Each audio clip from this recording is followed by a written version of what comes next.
Hello and welcome to episode 4 of Soap Scoop. I am LJ. And I'm Johnny. And we have a lovely chat coming up with Joe Layton, who played Awful Mick in Coronation Street, who was carted off to prison for killing Craig after that escape. But in the meantime, we are going to preview next week's Coronation Street, starting with another proposal merry-go-round for Swarla. Johnny, take it away. Well, you wanted a proposal, Swarla fans, and then you kind of almost got one, and then you're going to get maybe 3 proposal attempts by the end of next week. So be careful what you wish for. It's a proposal every episode. So we don't want to give away too much, but next week, Carla still hasn't proposed to Lisa. So she asks Betsy's permission, quite sweetly, to propose. Plans a big elaborate proposal, I think, in the garden. Their new house. I don't think it goes to plan. Surprise, surprise. Later in the week, Lisa is then planning to pop the question. So obviously Carla didn't get it right. Will that go to plan? Probably not. So I feel like are Corrie just teasing us now with like, are they engaged? Are they not? Are they getting married? Are they not? Do you just want them to get on with it? Or do you like the drama of the, oh no, another failed attempt? Or are you just like really wanting to get that ring on it? I think the will they, won't they of it is the thing that keeps me tuning in. So the moment that someone does get a ring on their finger, I'm sure it will be brilliant and we will celebrate with them. The nation will rejoice. But equally, this is the thing that just keeps me coming back for more. So Corrie have got me hook, line and sinker. Fair play to you. We know how much we love our Swarla. So they're going to string this out, I think, for a little while. But I love this idea that, you know, one's going to try and propose and the other one's going to try and do it. And we could have a Monica and Chandler situation in Friends, couldn't we? It's the double bluff, isn't it? Yes, it's very, very Monica and Chandler vibes. There is another thing I need to mention though. So in the kind of sitcom style comedy of errors misunderstanding about proposals and engagement rings, got a little bit of Swallow drama also come in. So by the end of next week. So you remember when Carla went to see Logan Radcliffe in prison to try and get some intel on Becky and what happened there with her death and was she corrupt and all this. Now, he gave her a name. Do you remember? He said, I'll give you this for free. Tia Wardley. That's all he said. Tia Wardley. I thought it was an anagram of like a location where some buried treasure was hidden or something. But yeah, Tia Wardley. Or it might be a Tia Coffee on RuPaul's Drag Race. I don't know if you remember that. Anyway. We're going to meet Tia Wardley next week. Yes, you heard it here first. Or at least a woman claiming to be Tia Wardley. Who is Tia Wardley? So amidst all the kind of fun stuff next week. And also, can I just say how much I love the David v. Swarla neighborhood disputes over the recycle bins and the barking dog comedy strand that we've got going on. Love all that. I think that's going to kind of come into play next week. Lots of comedy, lots of nice things to Swarla. But then Tia's going to turn up at the bistro saying, I'm Tia Wardley, who's been looking for me. What do you make of that? We discussed the theories, didn't we, in our first episode where we spoke to the lovely Sydney Martin, who was such a joy, by the way. I've read so many lovely comments from those of you that listened online in reaction to Sydney's chat, and everybody just saying what an absolute sweetheart she is, which she absolutely is. So sorry, I've gone off on a tangent there. But yes, it's obviously got so much to do with Lisa's past and the mystery of Becky, her late wife, being or allegedly being a corrupt cop, and the mystery surrounding that. Agreed. Is there a lot more to come with David and the Bins v. Lisa? Because I hope there is. I actually think David versus Carla as well is a really funny thing. I mean, I'm not sure what Carla expected moving next door to the Platts. I mean, this is a family that had a sinkhole open up in the back garden. They buried a man in Gail's granny annex during a live episode, no less. Pardon my turn of phrase there, but we do love the granny annex. So we've all seen Gail's granny annex, so we can't use any more terminology. They also set their own house on fire. Yeah. I mean, if you were buying a house next door to the Platts, I mean, we've spoken about the curse of number 6, but the Platts actually is arguably even worse. Can you imagine the insurance premium on those houses? It'd just be a nightmare. You might as well just sell up, just rent it out. It's absolutely no point. But Yeah, and as you say, Carla, like obviously Lisa's slightly newer to the street. Carla knows the history of that whole side of the, it's called the, if you're old as me, they're the new houses on the street. They've been there about 35 years, but yeah, the newer build. They're all cursed. Kind of reminds me of the old neighbourly disputes. Like we go back a bit. Remember when the Battersbys moved in and Curly Watts lived next door? I think he was lodging with Emily Bishop and Curly and Les from the minute the Battersbys moved in. That war, and it was hilarious. And then the Wiltons, Derek and Mavis, they lived next door to the Barnes, who I think were the first people in number 6. I think I'm right in saying Des and Steph Barnes. He was the first of the curse of the house because he got murdered. But they used to really wind up kind of buttoned up Derek Wilton. So yeah, those kind of, neighborly spats, kind of what Corrie's made of, isn't it? So nice to revisit that kind of thing for the modern age. Back to your point as well about, this sort of ongoing mystery for Carla and Lisa. So those people that are really invested in this, like we talk about soaps all the time in the Inside Soap Office, and something that was mentioned recently was the fact we've been seeing so many lovely scenes from them recently, just really loved up romantic scenes. And someone did say, like, is this all being set up for it all to come crashing down? Now, I'm not saying that's going to happen, people that are invested in this, but often this is what happens in soaps. They build you up just to knock you down, to build you up again. So I feel like the arrival of Tia could be the start of whatever's going on, because if they're going to get engaged, which it looks pretty likely, I mean, can't say for sure because these proposals keep going wrong. I'm lucky, that's what they say. I know. I'd be amazed if they don't. If they don't get engaged, I quit this job. Don't quote me because I need this job. But yeah, I think this is what we're heading for. And we know what happens when the soaps move into the autumn. You're all back from your summer holidays. You're all sat down in front of the telly. It's got a bit cozier and they're going to pull the rug out from underneath us. So I think Carla and Lisa are going to be at the heart of that. Now, before we get on to our interview with Joe, let's talk about Brody, because, of course, Brody is off the rails since Mick got sent back to prison and he's found out that Kit's his dad. And Brody is going to start stealing cars with Karl Webster, who, well, let's talk about him another day because there is a lot to unpack where he is concerned. But Brody, I love Brody. Maybe it's because we're big fans of Ryan Mulvey here at Inside Soap, who was such a sweetheart on Hollyoaks, and we get to enjoy him even more now that he's on Corrie. It's kind of unheard of that someone goes from one soap to another, so he's clearly very talented. What do you make of everything that Brody's been going through since he found out about Kit?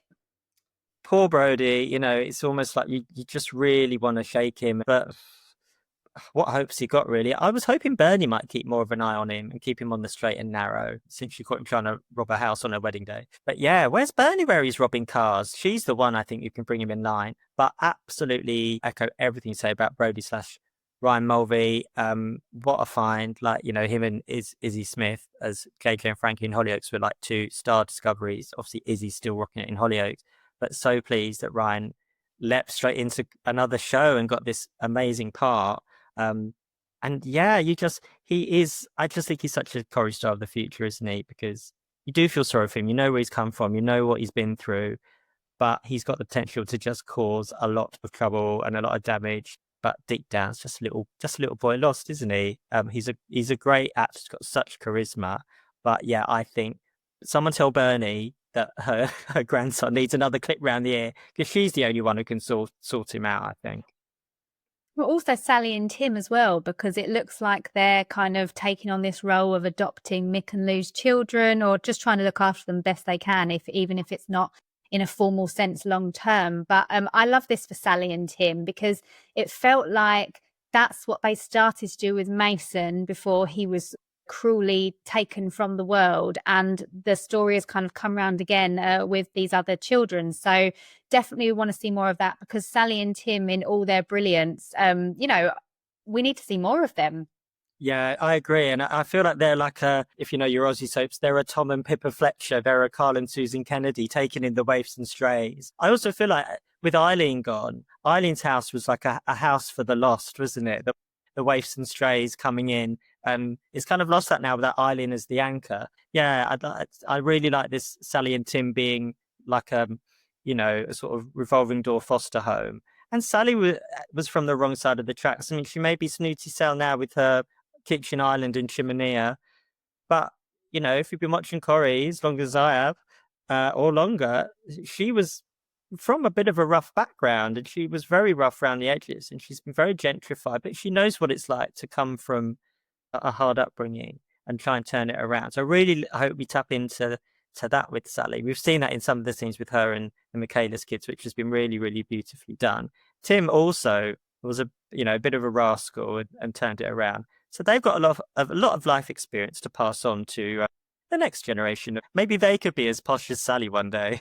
But we can all hope. Well, let's catch up with lovely Joe Layton, who played Mick, who is kind of responsible for all these children being abandoned on the street. He is a lovely guy in real life. He doesn't sound anything like Mick, which fascinates me. So that's the first thing that I'm going to say to him when you catch up with him next. But thank you very, very much for joining me and Johnny again. And we will be back next week with more chat and more bants about the soaps.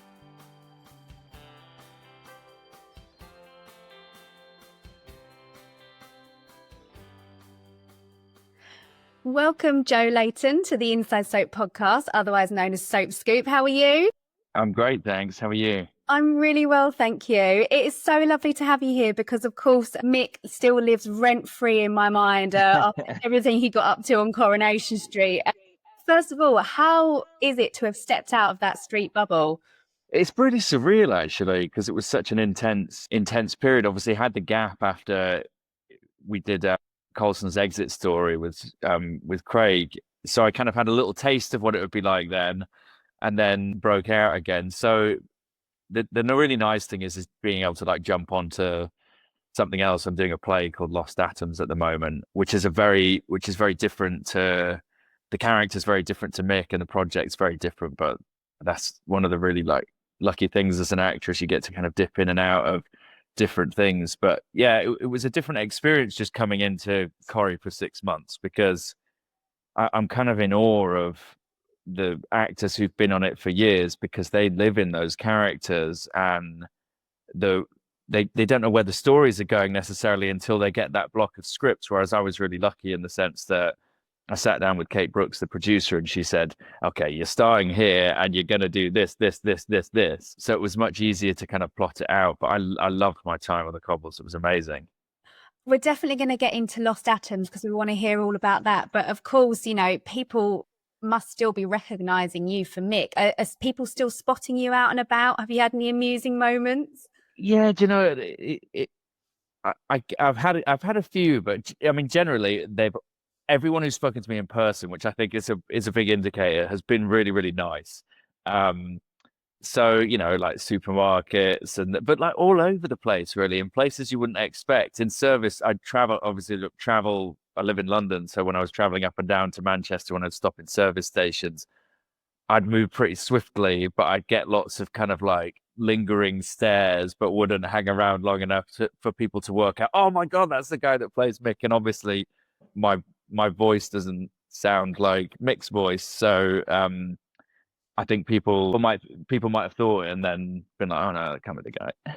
I was going to say, are people really surprised when they meet you? Because when I first heard you speak for the first time, obviously you must have, that was a really great performance because you are completely different in real life. So did you have to do a lot to figure out the accent? What was that like?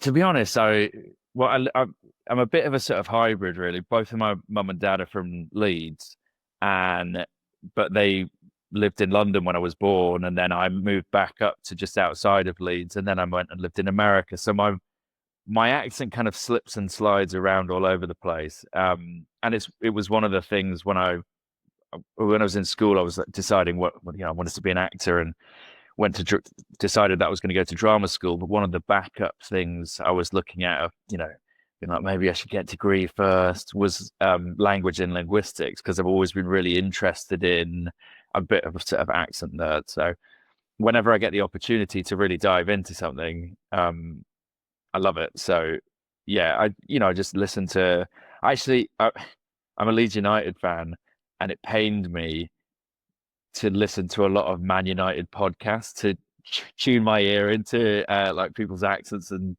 it's because there's a really broad spectrum of accents even within Manchester. So yeah, as you can probably tell, I really enjoy accents.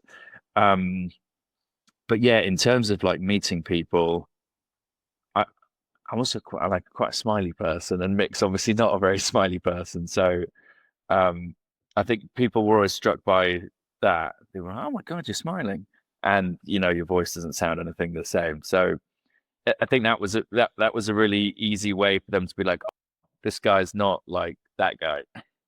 And have people forgiven you yet for Craig?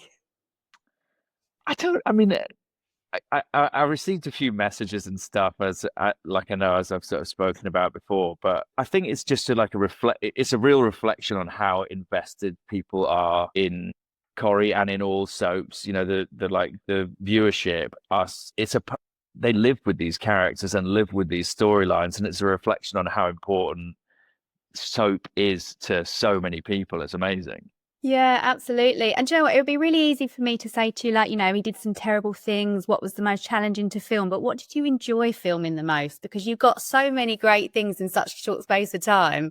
I think that block was probably my favorite period because I had all of the stuff with Lou, and I absolutely love Farrell, and weirdly, like, that was one of the only times that we really worked quite regularly together, because we tended to be off annoying people, or worse than annoying people in different areas of the street, and then come back together. We might have a scene in the Rovers and be like, oh, what's he done now? What have you done now?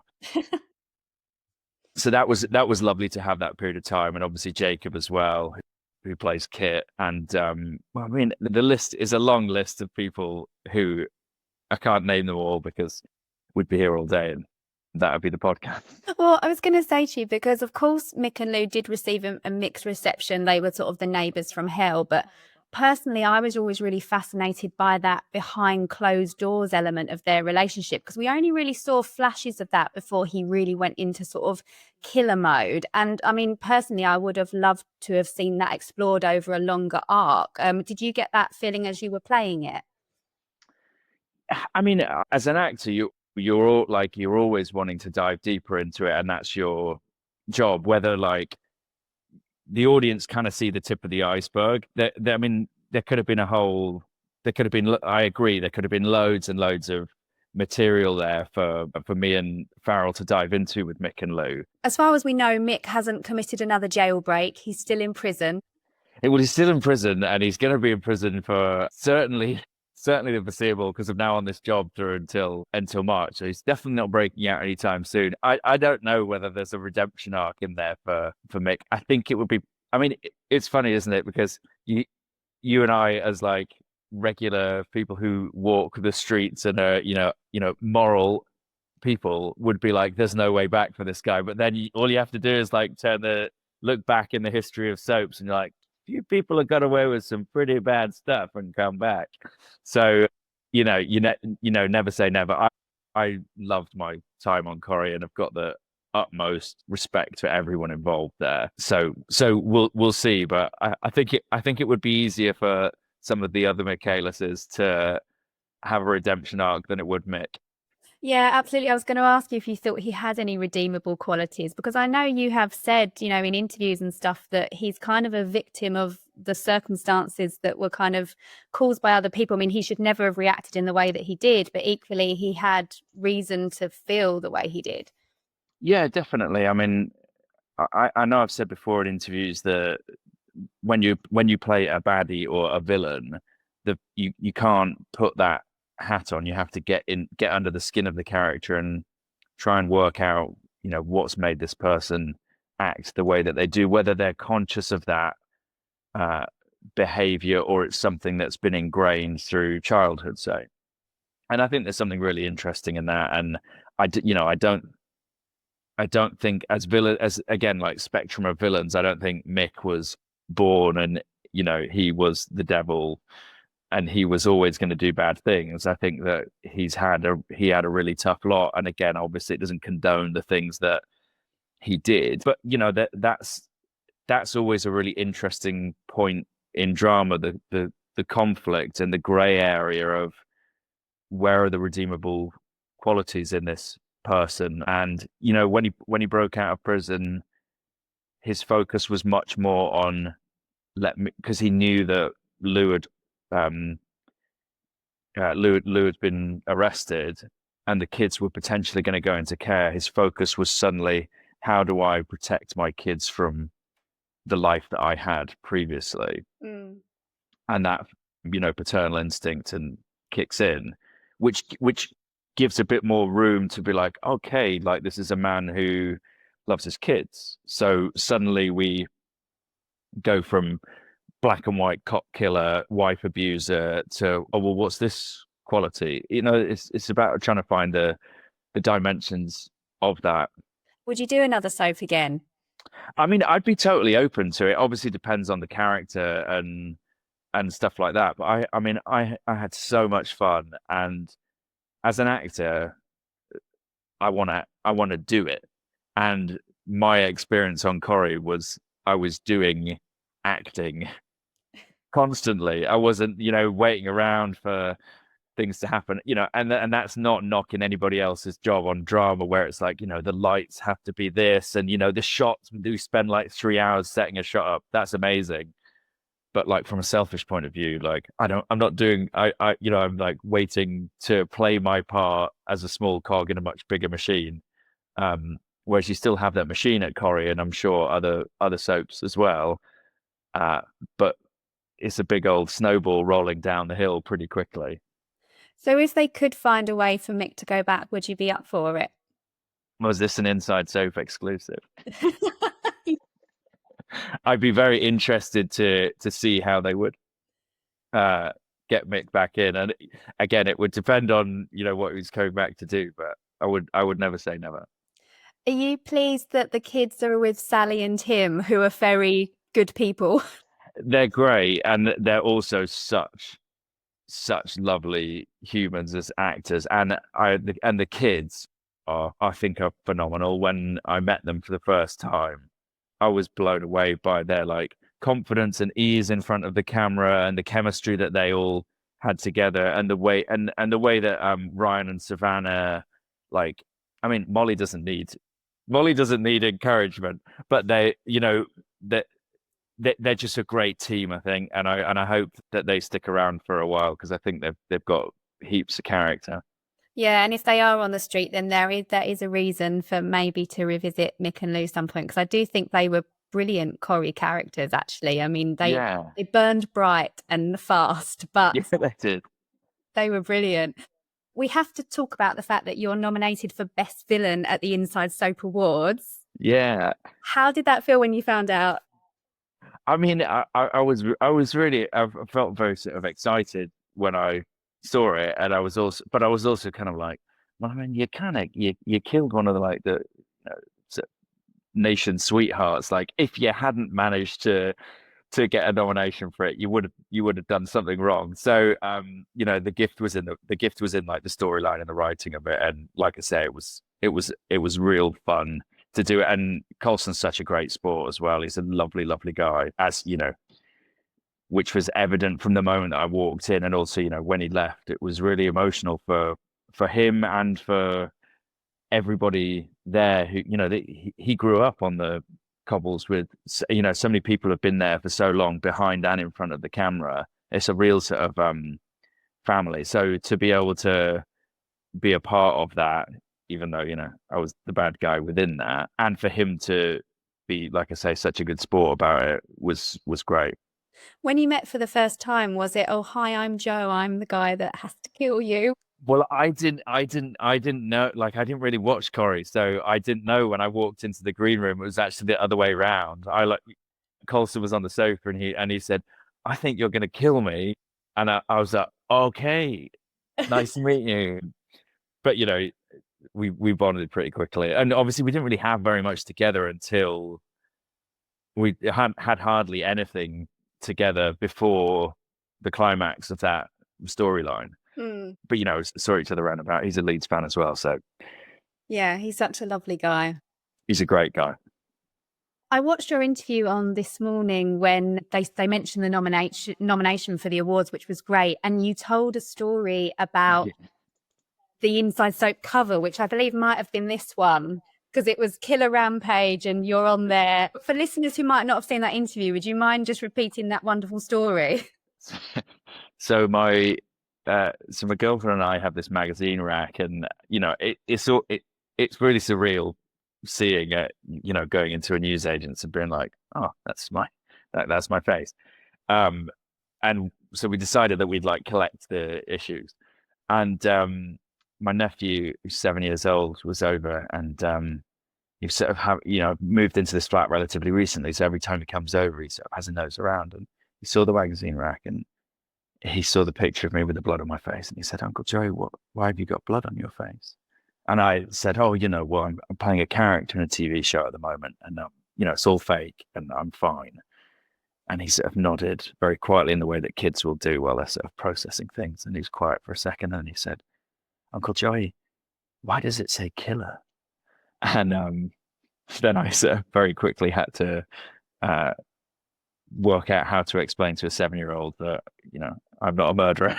So in addition to what I chatted about on this morning, I then called my sister that evening and said, just a heads up, Leo saw the magazine, and she thought it was hilarious, but she was like, yeah, I'll check in with him.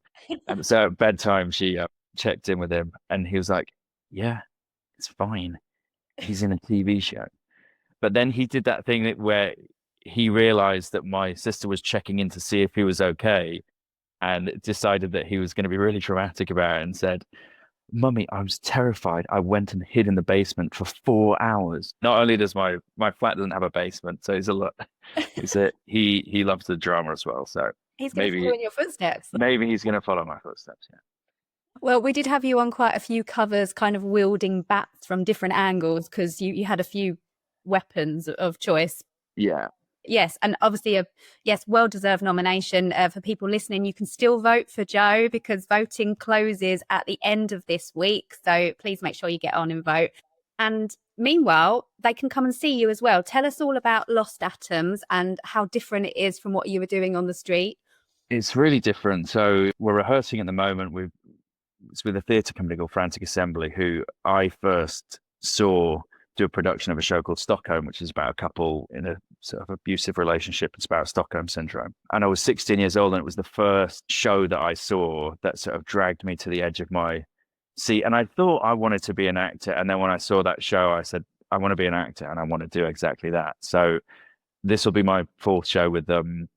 So it's always a real sort of full circle moment. And I will always think back to that moment of watching them. But they're a physical theatre company. We're working with an amazing playwright called Anna Jordan, who also writes on TV quite a lot. She wrote on Succession and Killing Eve and One Day, the amazing Netflix David Nichols adaptation. And it's a show about a couple who come back together in this sort of almost abstract like memory vault to repiece their relationship after they've parted ways. So it's a show about love and memory and perspective and all of the kind of ups and downs that come through a relationship. And it asks the question, how do you define a successful relationship or a successful love? Because, societally we're told, especially through,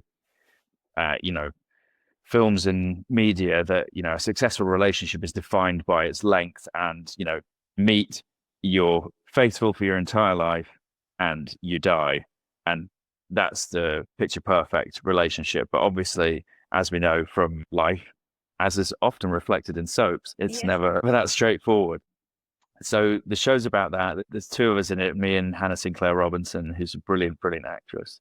And it's being directed by Scott Graham, who's the artistic director at Frantic. But yeah, so we're touring across the country, which I also really love doing. So we go to Leicester and York and Liverpool, Colchester, then we come to Manchester, to the Lowry, which is literally across the water from the Corrie studio. So I'm going to stay with Farrell, because Farrell lives in Manchester. So I'm going to stay with her, and I think lots of the Corrie cast will be coming over. And then we go down south to Worthing, Southampton, Bristol, and then we finish for a month in London. So it's a long old tour, but it's amazing to go to different parts of the country and create work that's accessible and is not London centric and is not £300 for a seat in the stalls. Ticket prices are really reasonable and accessible, and we get a lot of younger people coming to see them because a lot of students will study Frantic as their kind of practitioner, which is why I went. So again, it's really full circle, and that led me, actually, I'll add, to do their program called Ignition, which they're doing at the moment. It's a program for 16 to 24-year-olds, any open to anyone, and they do free tasters and trials around the country. And if the applicants are successful, they do this week-long project in London called Ignition, which is completely funded, all of the accommodation, and it culminates in a performance at the end of the week. And such an amazing avenue for people who might not necessarily think that theatre's for them or they're allowed to do it. I came from a big sports background. There were people from all over the place doing it. It's a really unique opportunity. So that's actually open at the moment. You can find the details of it on the Frantic Assembly website, along with tickets for Lost Atoms. So they're an amazing company, and I always feel very lucky to work with them. So, and I would absolutely be delighted to see anyone who wants to come along. Yeah, absolutely. And what about the character you're playing? How different are they to Mick? Very, very different to Mick. So I play a guy called Robbie, who is...